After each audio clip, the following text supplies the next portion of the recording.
क्या इस अस्तित्व में एक ही यूनिवर्स है या हमारा यूनिवर्स अनेकों यूनिवर्स में से एक है?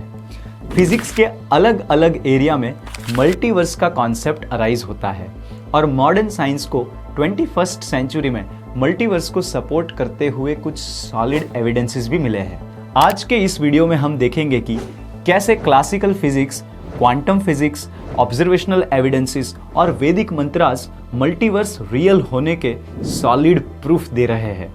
एस्ट्रोनॉमिकल ऑब्जर्वेशन के अकॉर्डिंग हमारा यूनिवर्स एक्सपैंड हो रहा है। इस एक्सपेंशन के ऊपर रिवर्स कैलकुलेशन करें तो बहुत समय पहले हमारा यूनिवर्स छोटा था और बहुत समय पहले वो बहुत छोटा था। और क्लासिकल फिजिक्स के according eight one point of time हमारा पूरा यूनिवर्स एक छोटे से पॉइंट में कॉम्पैक्ट रहा होगा और उस पॉइंट के एक्सप्लोजन से यूनिवर्स का एक्सपेंशन चालू हुआ होगा।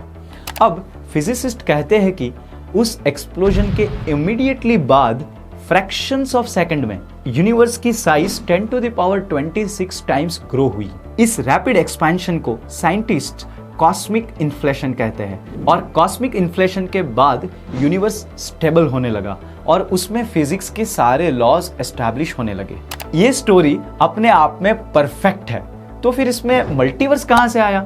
1983 में फिजिसिस्ट पॉल स्टेनहार्ट ने इटर्नल इन्फ्लेशन का मॉडल इंट्रोड्यूस किया। उन्होंने बताया कि इन्फ्लेशन के दौरान स्पेस के कुछ पॉकेट्स या बबल टाइप के रीजन्स ही स्टेबल हुए और बाकी रीजन में इन्फ्लेशन अभी भी कंटिन्यू हो रहा है। और जिन रीजन्स में ऐसी स्टेबिलिटी आई है वो रीजन्स अलग अलग यूनिवर्सेस या मल्टीवर्सेस है। इन मल्टीवर्सेस में स्टेबिलिटी अलग अलग समय पे आने की वजह से इनके अंदर के फिजिक्स के लॉज भी अलग अलग हो गए।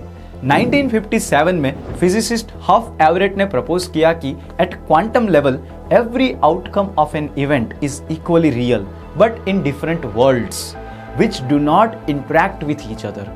एवरेट की ये थियरी बाद में मैनी वर्ल्ड्स इंटरप्रिटेशन के नाम से क्वांटम मैकेनिक्स की प्रूवन ब्रांच के तौर पर एक्सेप्ट की गई।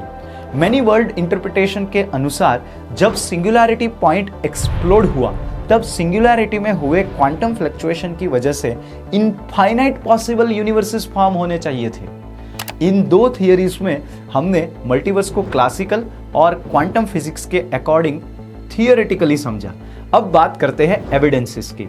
साल 2010 में साइंटिस्ट स्टीफन एम फेनी ने विल्किंसन माइक्रोवेव एनिस्ट्रॉपी प्रॉब का डेटा एनालाइज करके बताया कि हमारे यूनिवर्स के कॉस्मिक माइक्रोवेव बैकग्राउंड में उनको 4 जगह पे सर्कुलर पैटर्न्स मिले हैं। ये इस बात का एविडेंस है कि हमारा यूनिवर्स इसकी फॉर्मेशन के अर्ली स्टेजेस में कम से कम 4 बार दूसरे यूनिवर्सेस के साथ कोलाइड हुआ है। और साल 2015 में फिजिसिस्ट रंगराम चेरी ने कॉस्मिक माइक्रोवेव बैकग्राउंड रेडिएशंस को एनालाइज करते हुए पॉइंट आउट किया कि उनको इस स्पेक्ट्रम में एक ऐसा सिग्नल मिला है जो रेगुलर सिग्नल से 4500 टाइम्स ज्यादा ब्राइट है। इन सिग्नल की ब्राइटनेस फोटोन की वजह से होती है और फोटोन मैटर पार्टिकल से आते हैं। हमारे यूनिवर्स के matter particle to photon ratio के हिसाब से CMB के सिग्नल की एक पर्टिकुलर ब्राइटनेस ही होनी चाहिए। अगर हमें ऐसा सिग्नल मिला है जो रेगुलर सिग्नल से 4500 टाइम्स ब्राइटर है तो ये पर्टिकुलर सिग्नल उस यूनिवर्स का ही हो सकता है जिसमें matter particles to photon ratio हमारे यूनिवर्स से 65 टाइम्स ज़्यादा हो। ऐसे अलग अलग थियोरेटिकल और ऑब्जर्वेशनल एविडेंसेस की वजह से ही 21st सेंचुरी में ब्रायन ग्रीनी, मिचियो काकू और स्टीफन हॉकिंग जैसे रिवॉल्यूशनरी साइंटिस्ट मल्टीवर्स थियरी के स्ट्रॉन्ग प्रचारक बने। मल्टीवर्स का साइंटिफिकली एक्सेप्ट हो जाना वैदिक नॉलेज की ग्लोरीज को कहीं गुना बढ़ा देता है। ब्रह्म संहिता में पूरे अस्तित्व का वर्णन दिया गया है। ब्रह्मा जी बताते हैं कि कॉस्मिक स्पेस 2 भागों में बटी हुई है, spiritual space and material space. Spiritual space पूरे अस्तित्व का 3/4 वॉल्यूम कवर करती है और मटेरियल स्पेस 1/4।